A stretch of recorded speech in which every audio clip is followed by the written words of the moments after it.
Hey, let's talk about it, cause honestly we need to talk about social issues, just uplifting my people. Yeah, let's talk about it. Come join the conversation. A connection's what we're creating. Yeah. What's happening, everybody? How y'all doing? So, leaving the gym, of course. But, you know, a lot of times I come on here and when I talk about my grandparents, you know, I'm talking about my grandmother because, you know what I'm saying, it's just so prevalent. But I wanted to take some time out to tell y'all, you know what I'm saying, about my grandfather.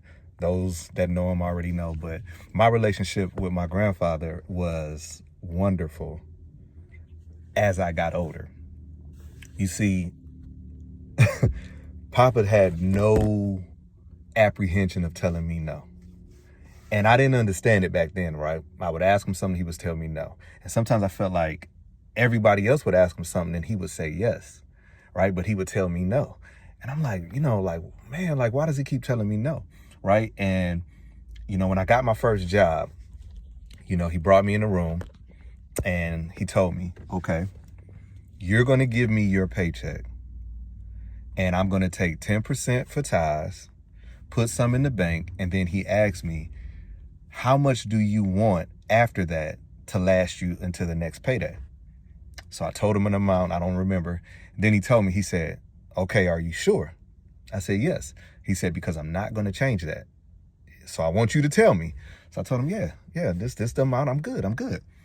So he said, okay. So, you know, it went good for like the first 2 paychecks. Third paycheck, I came to him and I said, hey, Papa, I need, you know what I'm saying, some more. So he said, no. Now, then I'm thinking, you know, like, it's my money. Like, it's my money. Like, how are you telling me no, it's my money, right? But there's power in no. See, this is what this whole video is about, the power of no. So he told me no. Now, when I first got my first paycheck, he also told me, he said, little Rodney, whatever you save, when it comes time to buy your car, I'm going to match it. He said, I'm not going to give you any more. I'm not going to give you any less. I'm going to match it. So I said, okay, you know what I'm saying? Okay, sounds good, right? So I'm thinking, you know, everything's good, right? So maybe about a year or two, I'm getting to that point to where, you know, I'm driving, I'm about to get a car. Now, in between that time, like I told you, there's power in no. He kept telling me no. When I hit 17, he brought me in a room and he told me, he said, okay, you know, you about to hit 18, you know, you about to be a man. He said, so from now on, you just give me your ties and you give me what you want to save. That was like music to my ears, right? I was like, okay, yeah, this, that, and the other. I started good. After a while, you know, it just got less and less, right? But he never said anything because he told me what he told me in the beginning. So this time, you know, I'm ready to get my car. So he came and he told me, he said, okay. He said, let's go look for you a car. So I said, okay. Papa took me to CarMax.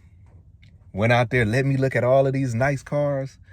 And I saw the car that I wanted. I said, man, I want this. He told me that car looks nice. He said, yeah, that looks really nice. We test drove the car. He said, man, that's a nice car. So the guy said, come on, let's go work the numbers. So we went there and worked the numbers. The guy told me the price, right? So I looked at Papa. Papa said, okay. He said, that's the price? And he said, okay. He said, he pulled out his little book. So let's see how much you got saved. So he told me how much I had saved. I had $500 saved. That car that I was looking at was $9,000. So I'm looking at him and I'm just thinking, okay, you gonna help me out, right? Because why would you bring me here? You knew how much I had. Like, why would you bring me here if you're not gonna do what, you know what I'm saying, whatever. Needless to say, we left that car lot. I ain't had no car. And I'm in that car, I'm mad. Like, I'm mad because I'm thinking you could have got me that car, right? Like, you could have got me that car, but I'm mad. But there's power in no. So he took me to this other little used car place, and it was a Ford Festiva. Everybody back home that know me know about that Ford Festiva. We looked at this Ford Festiva, and I remember looking at it, and I said, what in the world? I don't want this car. But it was all that I can afford because he was going to match me. So I get the car, Papa looking at me and stuff, right? I'm mad. Like I'm heated because I'm like, what the heck I'm going to do with this car, right? So I follow him home or whatever. I'm upset. I pull up in the driveway. My grandma come out and she's happy. Oh, little Ronnie got a car, this, that, and other. But I'm still upset. But there's power in no. And let me explain what I mean. Had my grandfather went back on his word, I wouldn't be where I'm at today. You see, when I was young, I didn't understand him telling me no. But what he was doing was preparing me for a cold world. What he was doing was preparing me for the power of no. As I ventured on through life, I said too many yeses when there should have been no's. You only have a certain allotted time on this earth. And if you spend the majority of that time saying yes all the time, when it's really time for you to walk in your purpose, you don't have the strength because you've given out all of your energy. See, my grandfather loved me in a way that I didn't understand when I was younger. But as I grew, oh my Lord, as I started looking around the landscape of this, that, and the other, he loved me to life because he poured in me lessons that he knew that I wouldn't learn until later. And he was okay with me being, quote unquote, upset at how he was treating me for the now. And I love him for that. And when I was going on to the military and he was taking me to go to the hotel, you got to go for MEPS or whatever, right? Before I got out that car, he told me he was proud of me. And, and I looked at him and then he said, but I always knew that you would do it. So I went on, whatever. First time I came back home, he was so proud. He was so proud because he was willing to deal with me being upset in certain circumstances because he saw the bigger picture. So my message in this video to anybody out there is, what is your bigger picture? See, when you're not living for the now, you're okay with not being liked. You're okay with people not understanding the assignment. And see, people not understanding an assignment, they don't understand why you say no. They don't understand why you say no because you have to protect your peace. And a lot of times your yeses interrupts your peace. A lot of times these conversations that you shouldn't be in, it just distance what God has for you. See, a lot of y'all and myself have spent so much time getting something that you can never get back, and that's time. You can never get time back. That's why when your loved ones leave, a lot of times you have a hard time coping because while they were here, you didn't show them how you really felt. And I'm all for having angels looking down on you and, in spirit form, but what did you do while they were here? I loved my grandparents in such a way that I just can't even explain it. See, my grandmother, my whole life, I was her baby. Lil Ronnie couldn't do no wrong in her eyes. She was going to go to war for me. My grandfather, I would come to him with a situation, and sometimes I felt like he was just taking the other side. But what he was doing was giving my life balance. He knew what my grandmother, what she was going to say to me. I could come home and tell my grandmother, this boy pushed me in school and this, and my grandmother going to grab her, let's go on up there. I come home and tell my grandfather, hey, I remember this one time I got suspended, right? And my grandmother was asking me, well, what happened? Hey, man, he pushed me. And my grandmother said, did you ball your knuckles up? And whatever, right? My grandfather took the thing was, well, you could have just walked away. I said, what? You could have just walked away. You didn't have to fight. You didn't have to this, that, and the other, right? I had balance. And he saw that.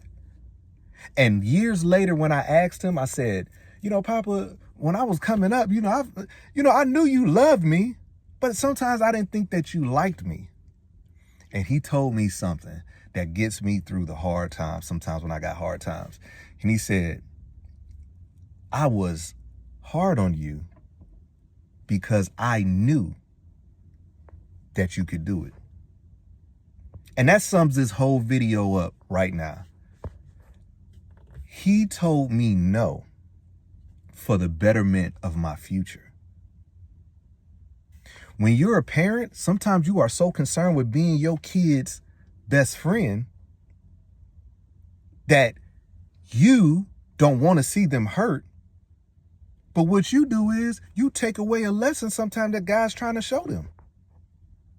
You want to be liked so much. You want to be their best friend that you scared to say no. And then when you're no longer on the face of the earth, they don't know what to do. So my message to this Sunday is learn the power of no. Learn to be able to, when you see that phone ring and you see that name on there, you ain't got to answer it. Learn when somebody asks you for some money, even if you do have it, you know what they're going to do with it. Or you know that you giving them this money, right? And you didn't see them on social media living it up.